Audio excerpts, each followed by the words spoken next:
There are a lot of attempts to show that homosexuality is biologically predetermined. They're looking for a gay gene or a biological predetermination. But the fact is, they have not come up with a conclusive biological or genetic foundation.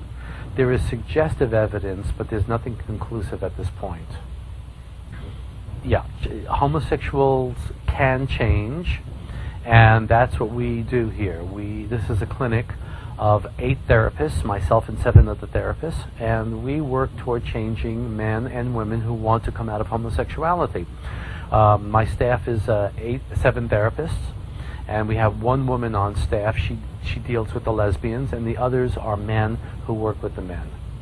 You see, one of the reasons why a lot of people don't believe or cannot believe that homosexuals can change is because we're not seeing these individuals coming forth and telling their story. The only story we're hearing is, I am gay, I didn't want to be gay, but I realized I was, and now I accept myself, and this is what they call the coming out story.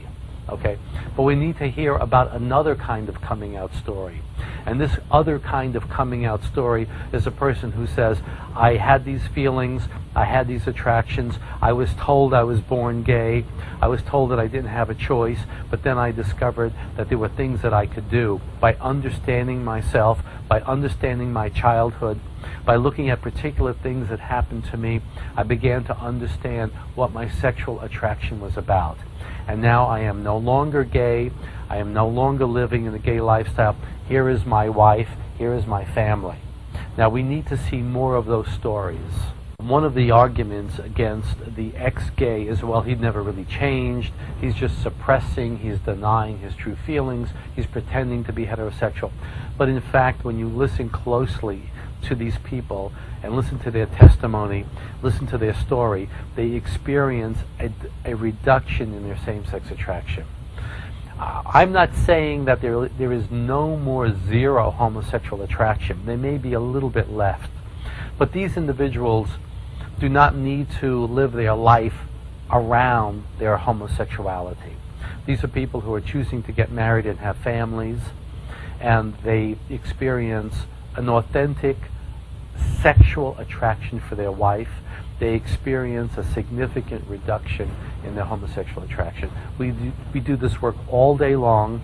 We work with 135 cases a week ongoing, and I can tell you people do change.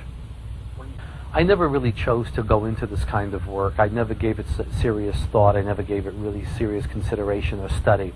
But I saw a number of individuals who had come to me, and they had these sexual attractions, these homosexual feelings, but they did not want them. It was in contrast to their faith. It was a contrast to their religious beliefs. And so we began to look at understanding them. I had no understanding of the condition, but I saw that they all had a hurtful relationship with the father. They typically had over-involved, intrusive, domineering mothers and distant, detached, or critical fathers. And we began to do this work, and I began to develop an understanding of the treatment, and of course doing some literature review and reading and studying, and I began to see a pattern. While they are looking for a gay gene, the fact is that there is much more scientific evidence for what we call the classic triadic family dynamic. Triadic in the word triangle. In one corner you have the over-involved, intrusive, domineering mother. In the other triangle you have the distant, detached, or the critical father. And then in the other triangle you have the temperamentally sensitive, introverted, artistic, timid, shy boy. Now that might be a temperament. The boy might have been born with a biological temperament, as I've just described it. But that doesn't make a homosexual. What makes a homosexual is that this temperament now is influenced by the mother-father family relationship and pushes this boy from temperamental sensitivity to same-sex attraction. And that is what we focus in on. One of the things that make the treatment of homosexuality difficult is often in the lives of our clients there is an addiction to same-sex attraction. Pornographic, especially internet today, is a big addiction. And they can get onto the gay websites, they can see the pornography. The sexual availability is so incredible today. So one of the problems that we have to address in the course of treatment is the addiction to sexual activity, what we call the impulse. And that is part of the problem. There are other factors that could contribute to the cause of homosexuality. Usually an older brother, if the older brother is very strong and dominant and he's the star in sports, and this particular client is timid and shy and artistic, that could be a factor. You want to get the older brother to work with the younger brother. You want to get the older brother to really align himself and build the little brother up and make him feel good about himself. Also, peers are very important. Other boys that he is in relationship with, you want to make sure that he has a good relationship with them. Also, sexual abuse is another factor. Sexual abuse by an older man can also be a factor. But none of these are as important as the early relationship with the father. Because if he has a solid relationship with the father, then he's not going to be too damaged by his older brother. He's not going to be too damaged by his peers. He's not even going to be damaged by same-sex abuse from an older man if he has a solid relationship with his father. I can tell you that at our clinic alone, about 1/3 of our clients report being sexually molested by an older male or a teenager when they were very young. So there is a connection. However, that in and of itself does not make a homosexual, because there are many heterosexuals who engage in sexual activity when they were very young with an older man and they become heterosexual. How come? The answer seems to be that if there is a need for father's love and there is an emotional emptiness, then these men come along and offer love but really give sex. So sex gets connected with love. And so that emotional need gets filled with sexual addiction. And that seems to be the patterns that we have seen over and over again. The fact is this. It's been over 30 years that the American Psychiatric Association and the American Psychological Association normalized homosexuality. Okay. During these 30 years, there has not been one psychological model of development of the child that leads to homosexuality unless you traumatize the child. If the boy experiences, and the girl too, if the child experiences a particular kind of trauma, a traumatic rejection, that boy is likely to become homosexual. If you do not traumatize a child, he will be heterosexual. That's the reality of it. The child is capable of becoming a homosexual or a heterosexual, but it's our responsibility as parents and as educators to take these children and direct them toward their natural, biologically determined gender, which is heterosexuality. The therapeutic approach is always positive. Okay. In fact, to be honest with you, we never tell our clients not to have homosexual activity. If they want to do it, let them do it. It's up to them. Our job is to help them understand what they learn from it. When the client comes in and says to me, I had gay sex last night, my only question to him is, what was going on with you just before you decided to act out? What was your psychological state of mind that made you want? That's where the lesson is. So we don't tell clients not to act out. They could act out, but every time they do act out, it's an opportunity to learn something about themselves. The course of treatment is to understand the origins of your homosexuality. If you are homosexual, it's not because you were born this way, but because certain things happened in your childhood. And it's for them to understand what those patterns are. We don't have to tell them. All they need to do is explore their childhood, and they'll see for themselves that there was a hurtful experience with a father or a father figure. Over-involved relationship with the mother. They begin to understand that their homosexual impulse, their desire to have homosexual sex, is preceded by what we call the gray zone. The gray zone is feeling empty, feeling lonely, feeling apathetic, that's why we say gray zone. You know, it's like a dead zone.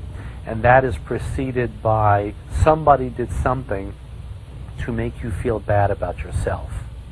Someone shamed you, someone humiliated you, someone said something to make you feel lesser than who you are. And that sets you up for homosexual enactment.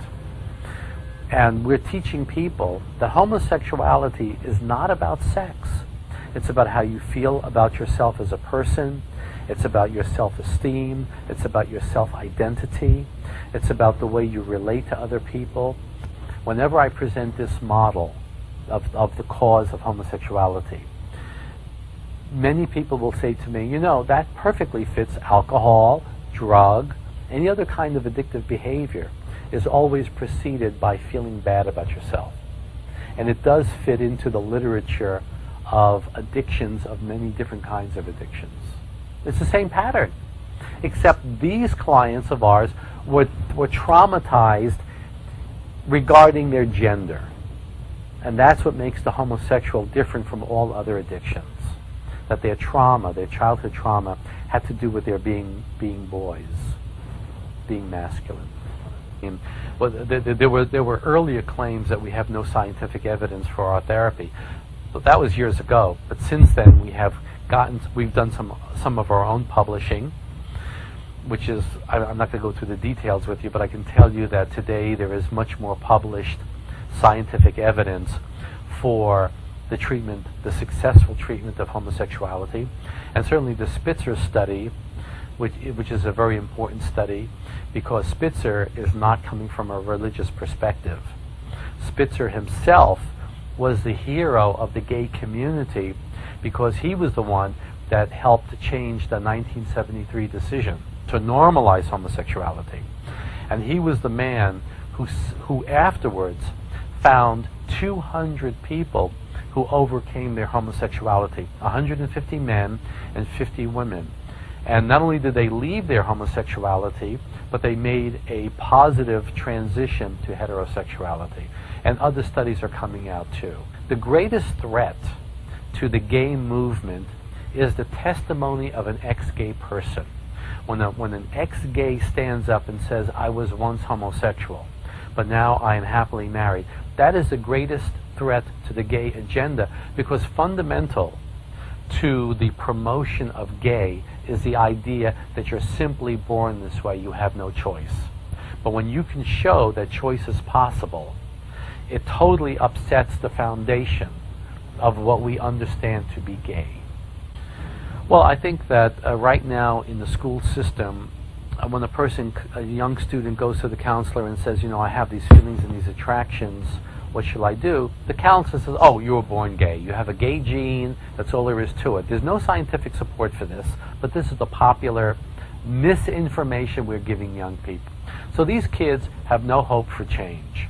What we are hoping can happen is that the counselor can say, look, you can either accept your homosexuality or you can try to change. Change is possible.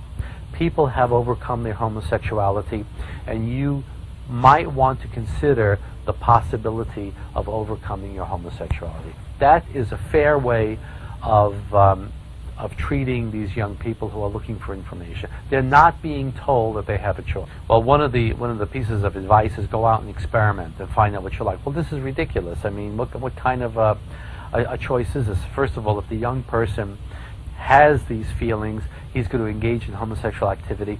He's going to like it because sex feels good, and that's going to only deepen his identity as gay. It's going to deepen his conviction that this must be who I really am, because sex always feels good. And that's going to limit his possibility of considering change in the future. I can tell you that one of the factors in predicting treatment success is the amount of sexual activity, the amount of sexual experiences.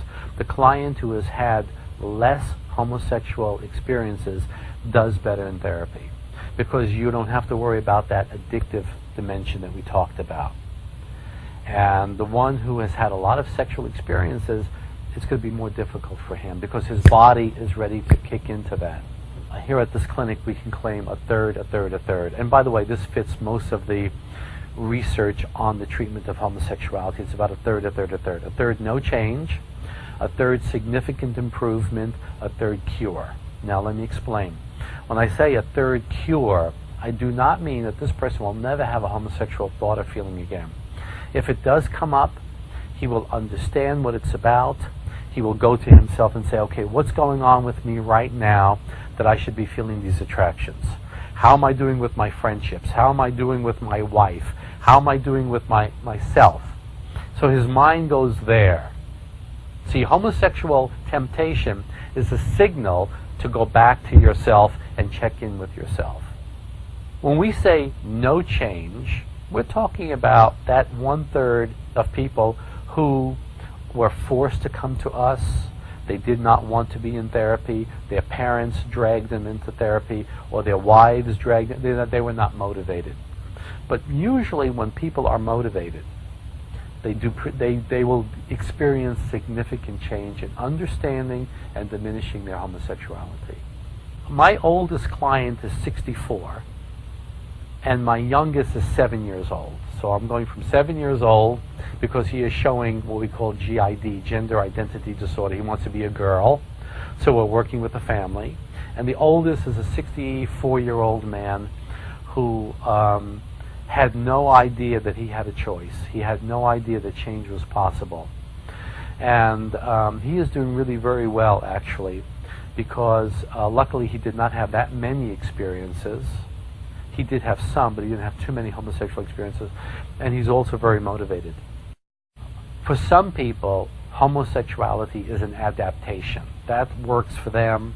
They want to pursue a gay lifestyle. They certainly have the right to pursue a gay lifestyle. We are available for those who want to change. We are available to those who say homosexuality for me is a maladaptation. And that's the population we want to work with. Not only is the APA changing now, but APA changed before 1973. We have to understand, if we're going to follow the words of the APA, then we have to consider that before 1973, homosexuality was always a disorder. Always a disorder. The three greats in psychology, Jung, Freud, and Adler, the three greats, all saw homosexuality as a disorder. And it has been consistently seen as a disorder until one day in 1973. What happened on that day? Was there a big scientific meeting? Was there an understanding of no, there's no new evidence presented. Suddenly it was a political decision. And so in one day, 150 years of literature was wiped away. Young people are not being told they have a choice. They're being told they have a gay gene, that they have gay DNA.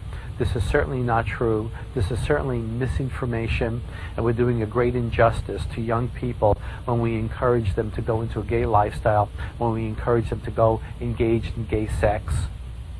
Try it, see if you like it. What kind of advice is that? The most ridiculous advice you can give anybody. And yet we're being told this.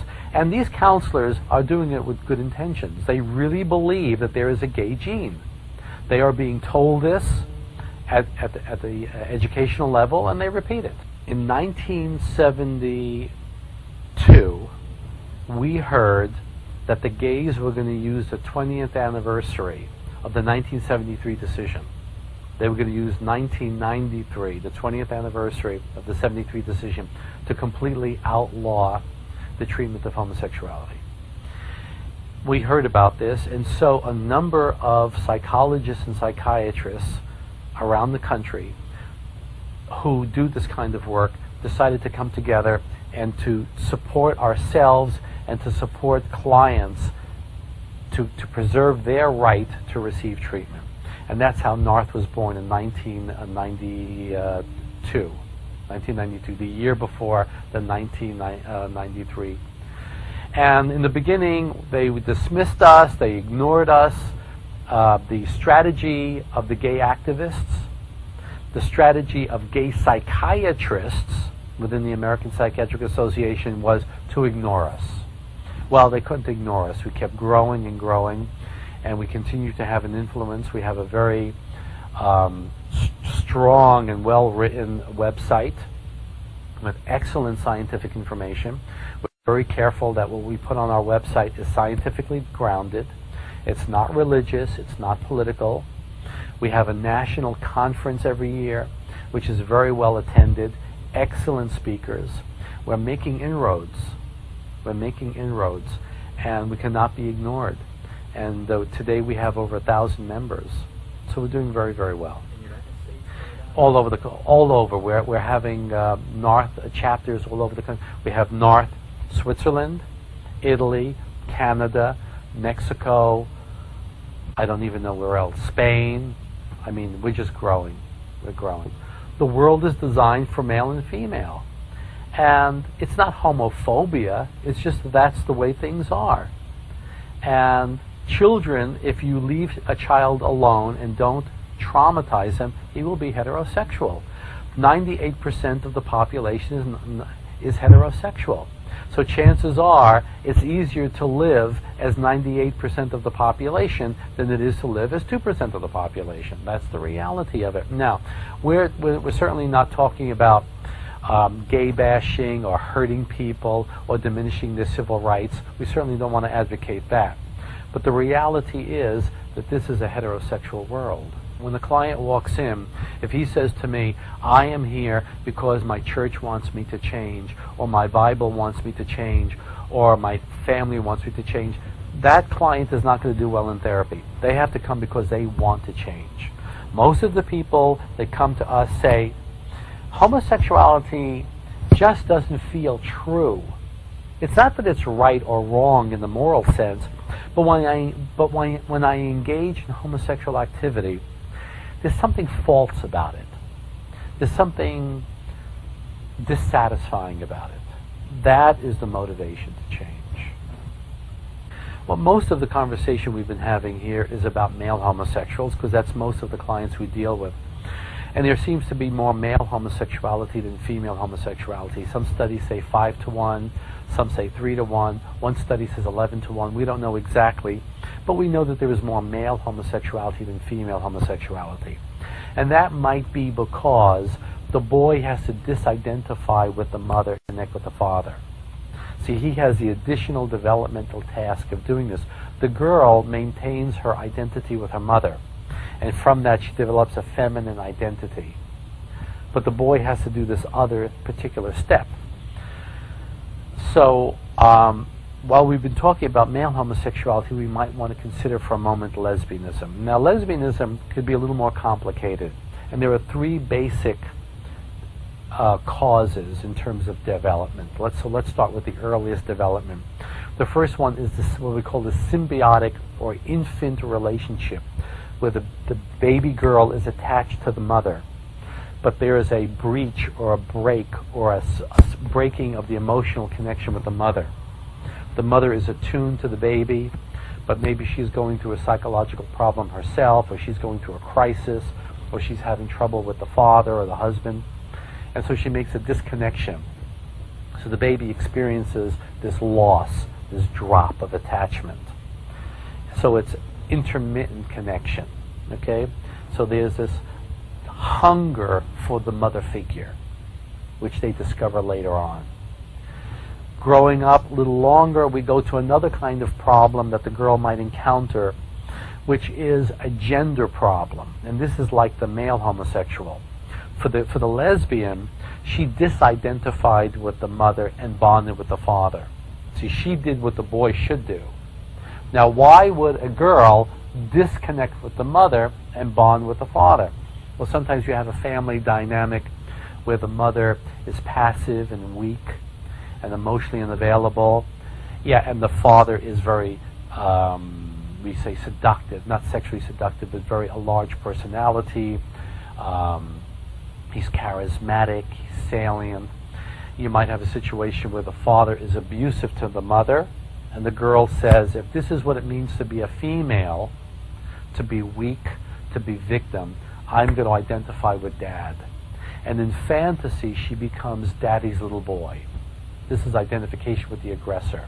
So she basically, in fantasy, denies her feminine identity. And this is the more masculine type of lesbian, the more butch type lesbian. And very often this lesbian type will connect with the first type that's looking for a mother figure. So you'll have the passive feminine type, and then you have the more masculine type. So you have 2 different types. Then we have a third cause, which is a girl who might have been sexually molested by a male. And so for her, she has a phobic reaction or a fearful reaction to male sexuality. And for her, lesbianism is it's a safe place for her to go. But that is more like a trust issue. It's not so much a fundamental issue. And that usually has the best prognosis in therapy. Those are the three basic types.